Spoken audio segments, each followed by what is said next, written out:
thank you very much, Secretary General, for giving us this open discussion today.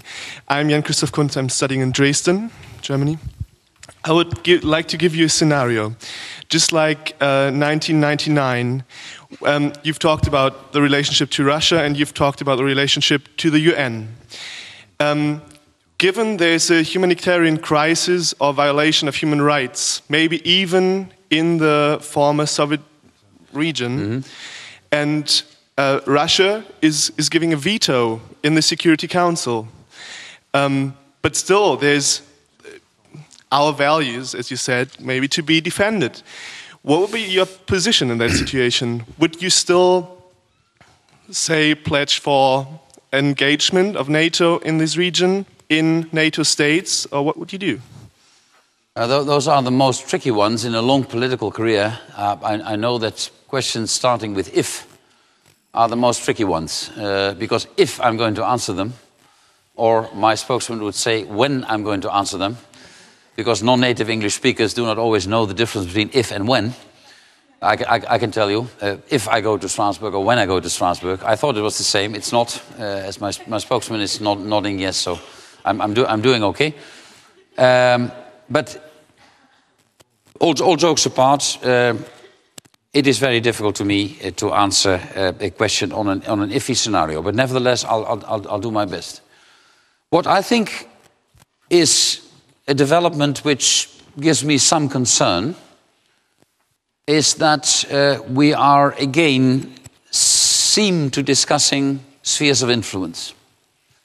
Perhaps not going back to the 20th, but perhaps going back to the 19th century, the great game, the century of spheres of influence, of power politics. I think quite honestly, and that's a fascinating discussion also with our Russian friends, I think the time for spheres of influence is over, quite honestly.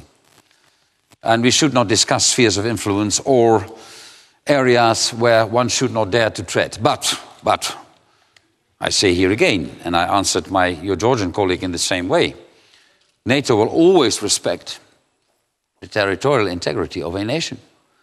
So in your scenario, although it's virtual and an iffy scenario, I could not imagine, absolutely not imagine, if that could be the consequences, that NATO would give its forces an order to march. That would never happen. That would never happen. But let us, at the same time, discuss. But I come back again to the question of your Egyptian colleague, because this is also about democracy. What is democracy?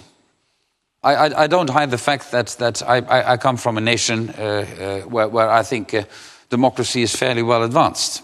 But other people in other nations will say, well, let's have a discussion. Let's have a discussion on, they'll say, your type of democracy. And they may be critical, as I may be critical, as I gave the example of the boy downloading this text from the internet, and they may be critical to me as well. But the principle of territorial integrity is a very important principle. So that would be my answer. If that is violated, the Security Council should act. Now, you give me a scenario where the Security Council cannot act. That happens more often. You know that it has happened in NATO's history as well, 1999, 10 years ago. And then it's an uneasy situation, but nevertheless you have to decide politically.